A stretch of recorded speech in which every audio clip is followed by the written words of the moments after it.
అదేవిధంగా అవకాశవాద పార్టీలను ఓడించాలని మద్దతు ఇస్తూ ఉన్నాం. అదేవిధంగా ఈరోజు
సిరిమలమ్మ నాయకత్వం.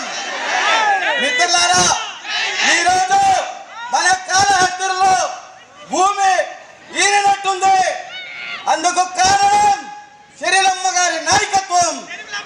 సిరిమలమ్మ బలపరిచిన కాంగ్రెస్ కూటమి అభ్యర్థి రాజేష్ గారిని గెలిపించుకోవాలన్న కసి తపన ఈరోజు మన భారతదేశంలో రావణ రాజ్యం రగులుతూ ఉంది. అందరికీ ధన్యవాదాలు.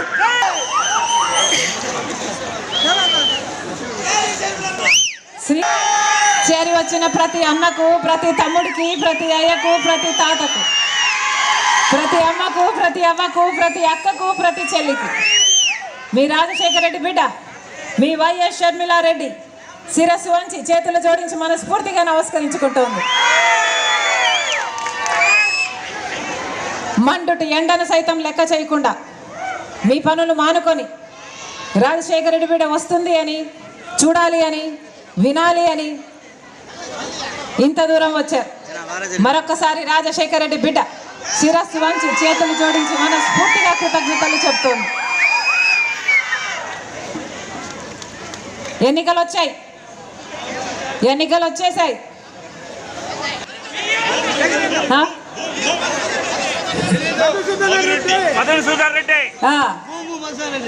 ఎలా ఉన్నాడన్నా మధుసూదన్ రెడ్డి? మీకు ఎప్పుడైనా పనికొచ్చాడా? ఏదైనా పనులు చేసి పెడుతున్నాడా?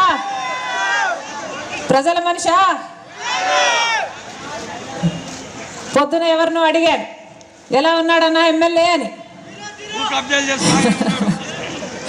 వసూళ్ళ రాజా అట కదా, అవునా? వసూళ్ళ రాజా అట కదా మీ ఎమ్మెల్యే. ఒక్క పని చేయడమ్మా, మొత్తం చెరువులన్నీ దోచేసుకున్నాడట. ఇసుక మాఫియా, మట్టి మాఫియా, చెరువులు ఖాళీ చేసేసాడట కదా. అది మీరు ఓట్లేస్తే గెలిపించిన దానికి ఏం చేశారయ్యా అంటే, చెరువులు కబ్జాల రాజాగా తయారయ్యాం. ఎక్కడ ఏ భూమి కాజేయాలా అనేదే ఇదే వేటలో ఉన్నాం. రాజీవ్ సాగర్ ఆఖరికి పేద వాళ్ళకి ఇచ్చిన భూమిని కూడా వదలలేదట మీ ఎమ్మెల్యే.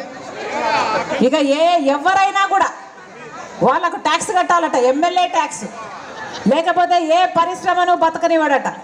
ఈయన దెబ్బకు పరిశ్రమలు మూసుకొని వెళ్ళిపోతున్నారట కదా. మీరు ఓట్లేసి గెలిపిస్తే అధికారాన్ని సొమ్ము చేసుకోవడానికి వాడుకుంటున్నారు. మళ్ళీ ఎన్నికలు వచ్చాయి. ఇప్పుడు మళ్ళీ వస్తాడు. అదే ఎమ్మెల్యేకి టికెట్ ఇచ్చారట. మీ ఎమ్మెల్యే మళ్ళీ వస్తాడు. అలాగే తెలుగుదేశం పార్టీ వాళ్ళు కూడా వస్తారు, డబ్బులు తీసుకొస్తారు. ఎంతమ్మా ఓటుకి? 5,000. ఎవరు ఎంత ఇచ్చినా తీసుకోండి, మీ డబ్బులే. ఇసుక మాఫియా, మట్టి మాఫియా, లిక్కర్ మాఫియా ఏది వదలకుండా. కానీ ఓటు వేసేటప్పుడు మాత్రం ఎవరికి వేస్తున్నామని ఒక్కసారి ఆలోచన చేసి ఓటు వేయండి. వాళ్ళకు బానిసలుగా ఇచ్చేసినట్టే. ఒకసారి ఆలోచన చేసి ఓటు వేయండి. మీ భవిష్యత్తే కాదు, మీ బిడ్డల భవిష్యత్తు కూడా వాళ్ళ చేతుల్లో పెడుతున్నట్టు అవుతుంది. ఏం చేశారు? వైసీపీకి అధికారం ఇచ్చారు. 5 సంవత్సరాలు జగన్మోహన్ రెడ్డి గారు ముఖ్యమంత్రిగా ఉన్నారు. ఇంకో పక్క ప్రతిపక్ష నాయకుడిగా చంద్రబాబు గారు ఉన్నారు. ప్రజల కోసం ఏం చేశారు? మనకు ప్రత్యేక హోదా రావాల్సి ఉంది. 10 సంవత్సరాల కింద ప్రత్యేక హోదా ఇస్తామని బీజేపీ పార్టీ మాటిచ్చి వెళ్ళింది. మోడీ గారే స్వయంగా మాటిచ్చి వెళ్ళారు. మరి చంద్రబాబు గారు మొదటి 5 సంవత్సరాలు ముఖ్యమంత్రిగా ఉన్నారు. ఇప్పుడు 5 సంవత్సరాలు జగన్మోహన్ రెడ్డి గారు ముఖ్యమంత్రిగా ఉన్నారు. ఇద్దరిలో ఏ ఒక్కరైనా ఒక్కసారైనా ఒక్క నిజమైన ఉద్యమమైనా చేశారా ప్రత్యేక హోదా కోసం? మనకు ప్రత్యేక హోదా వస్తే ప్రతి నియోజకవర్గంలో 100 పరిశ్రమలు వస్తాయి. అంత అభివృద్ధి జరుగుతుంది. మన బిడ్డలకు ఉద్యోగాలు వస్తాయి. ఆ గురించి ఒక్క నిజమైన ఉద్యమం చేయలేదు. ఫలితం బీజేపీ పార్టీ మనల్ని మోసం చేసింది. ఇద్దరు బానిసలుగా మారడంతో మనకు ప్రత్యేక హోదా రాలేదు. పోలవరం లాంటి పెద్ద పెద్ద ప్రాజెక్టులు రాలేదు. దుగ్గిరాజపట్నం పోర్టు డెవలప్మెంట్ కాలేదు. కడపలో స్టీల్ ఫ్యాక్టరీ కాలేదు. కనీసం ఒక రాజధాని మన రాష్ట్రానికి ఒక్కటంటూ రాజధాని ఉందా? ఒక రాజధాని అయినా ఉందా? పక్కన బెంగళూరు ఉంది, చెన్నై ఉంది, ఇలాంటి ముంబై ఉంది, చుట్టుపక్కల అన్నీ ఉన్నాయి. కానీ ఆంధ్ర రాష్ట్రానికి మాత్రం ఒక్క రాజధాని కూడా లేదు. ఇది చంద్రబాబు గారికి అధికారం ఇస్తే ఏం చేశారయ్యా అంటే, జగన్మోహన్ రెడ్డి గారికి అధికారం ఇస్తే ఏం చేశారయ్యా అంటే బీజేపీకి బానిసలుగా మారారు. రాష్ట్ర ప్రయోజనాలను తాకట్టు పెట్టారు సొంత ప్రయోజనాల కోసం. మళ్ళీ చెప్తున్నా, వీళ్ళకు ఓటేశారు అంటే వాళ్ళ చేతుల్లోనే మన బిడ్డల్ని బానిసలుగా ఇస్తున్నట్టు లెక్క. మరొక్కసారి ఆలోచన చేయండి. ఓటు అనేది తల్లి లాంటిది, ఓటు అనేది చెల్లి లాంటిది. ఓటు అనే దాన్ని అమ్ముకోకండి. ఓటేసే ముందు ఒక్కసారి ఆలోచన చేయండి. కాంగ్రెస్ పార్టీ తరఫున ఈరోజు ఎమ్మెల్యేగా రాజేష్ నాయుడు నిలబడ్డాడు. కాంగ్రెస్ పార్టీ తరఫున ఎంపీగా చింతామోహన్ గన్న గారు నిలబడ్డారు. మీరు కాంగ్రెస్ పార్టీని గెలిపించండి. రాజశేఖర్ రెడ్డి బిడ్డ మీకు మాటిస్తుంది. కాంగ్రెస్ పార్టీ గెలిచినాక 10 సంవత్సరాల ప్రత్యేక హోదా, 10 సంవత్సరాల ప్రత్యేక హోదా కాంగ్రెస్ పార్టీ తీసుకొస్తుంది. కాంగ్రెస్ పార్టీ మేనిఫెస్టోలో చేర్చింది. రాహుల్ గాంధీ గారు ప్రధానమంత్రి అయిన వెంటనే ప్రత్యేక హోదా మీద మొట్టమొదటి సంతకం పెడతానని చెప్పారు. మీరు ఆశీర్వదించండి. మీరు కాంగ్రెస్ పార్టీని అధికారంలోకి తీసుకురండి. ఎంపీ మీద, ఎంపీ ఓటు మీద, ఎమ్మెల్యే ఓటు మీద, హస్తం గుర్తు మీద మీరు ఓటు వేయండి. మేము మాటిచ్చి చెప్తున్నాం, 10 సంవత్సరాల ప్రత్యేక హోదా వస్తుంది. పోలవరం లాంటి పెద్ద పెద్ద ప్రాజెక్టులను పూర్తి చేస్తాం. బ్రహ్మాండమైన రాజధానిని కడతాం.